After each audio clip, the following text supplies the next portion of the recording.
ಈಗ ಬಾಗ್ಲೂರು ಅನ್ನೋದು ನಿಮಗೆ ಹೆಬ್ಬಾಳಿಂದ ಆಚೆ. ನೀವು ಬೆಂಗಳೂರು ನೋಡೋದಾದರೆ ಕೊನೆ 10-15 ವರ್ಷದ ಹಿಂದೆ ನಮ್ಮ ಡೆವಲಪ್ಮೆಂಟ್ ಹೆಬ್ಬಾಳ್ವರೆಗೂ ನಿಂತೋಗಿತ್ತು.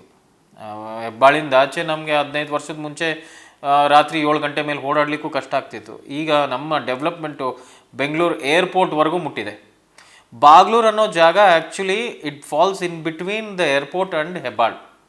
ಸೊ ಅಲ್ಲಿ ನಮಗೆ ಲ್ಯಾಂಡ್ ರಿಸರ್ವ್ಸ್ ಸುಮಾರಿತ್ತು.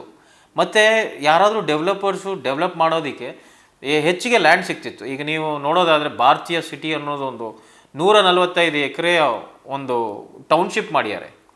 ಸೊ ಅಲ್ಲಿ ನಿಕ್ಕು ಹೋಮ್ಸ್ ಅಂತ ಒಂದು ಮಾಡಿದರು.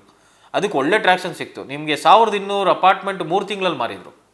ಸೊ ಇಲ್ಲಿ ಕೆಲವೊಂದು ಕಮರ್ಷಿಯಲ್ ಆಫೀಸ್ ಸ್ಪೇಸಸ್ಗೂ ಒಳ್ಳೆ ಡೆವಲಪ್ಮೆಂಟ್ ಆಗಿದೆ. ನೀವು ಸಲಾರ್ಪುರಿಯ ಸತ್ವಾದ್ ಇವತ್ತೇನು ಬಿಲ್ಡಿಂಗ್ ನೋಡಿದ್ರೆ ನೀವು ಬಾಗ್ಲೂರಲ್ಲಿ, ನಮ್ಮ ಅಮೆಝಾನ್ ಬ್ರಿಗೇಡ್ ಟೆಕ್ ಪಾರ್ಕಿಂದ ಅಲ್ಲಿಗೆ ಮೂವ್ ಆದರು. It is one of the largest tech park. So Bagalur ಹೌದು, it has seen a lot of development in terms of real estate. ಅದೊಂದೇ ಅಲ್ಲ, ಸುತ್ತಮುತ್ತ ನೀವು ಏರ್ಪೋರ್ಟ್ವರೆಗೂ ಈ ಲ್ಯಾಂಡ್ಸ್ ಏನು ಹೆಚ್ಚು ರಿಸರ್ವ್ಸ್ ಇದ್ದಾವೆ, ಇವೆಲ್ಲ actually it will convert into a good real estate hubs. So Bagalur can be considered as a good place for investment too. ಅದಲ್ಲದೆ ನಮ್ಮ ಬೆಂಗಳೂರು 4 ದಿಕ್ಕಿನಲ್ಲೂ ಹೆಂಗೆ ಗ್ರೋ ಆಗ್ತಾ ಇದೆ, ಲೈಕ್ ದೇವನಹಳ್ಳಿ, ದೊಡ್ಡಬಳ್ಳಾಪುರ, ಚಿಕ್ಕಬಳ್ಳಾಪುರ ಇಂಥ ಏರಿಯಾಲೂ ನೀವು ಇನ್ವೆಸ್ಟ್ ಮಾಡ್ಬೋದು, ಹೂಡಿಕೆ ಮಾಡ್ಕೋಬೋದು. ಹೊಸಕೋಟೆ ಈ ಕಡೆ ನಾವು ಈಸ್ಟ್ ನೋಡೋದಾದರೆ Hosakote is also a good hub. ಹೊಸಕೋಟೆಯಲ್ಲಿ ಸಿಕ್ಕಾಪಟ್ಟೆ ವೇರ್ ಹೌಸ್ ಡೆವಲಪ್ಮೆಂಟ್ಸ್ ನಡೀತಾ ಇದ್ದಾವೆ. ಸೊ ಅಲ್ಲೂ ಒಳ್ಳೆ ಲೇಔಟ್ಸ್ ಡೆವಲಪ್ಮೆಂಟ್ ಆಗ್ತದೆ, ಅಲ್ಲೂ ನೀವು ಹೂಡಿಕೆ ಮಾಡ್ಬೋದು. ನೀವು ಆ ಕಡೆ ಕನಕಪುರ ರಸ್ತೆ ಕಡೆ ನೋಡಿದರೆ ಅಲ್ಲೂ ಒಳ್ಳೆ ಆ್ಯಕ್ಚುಲಿ ಗುಡ್ ವಾಟರ್ ರಿಸೋರ್ಸ್ ಇದೆ.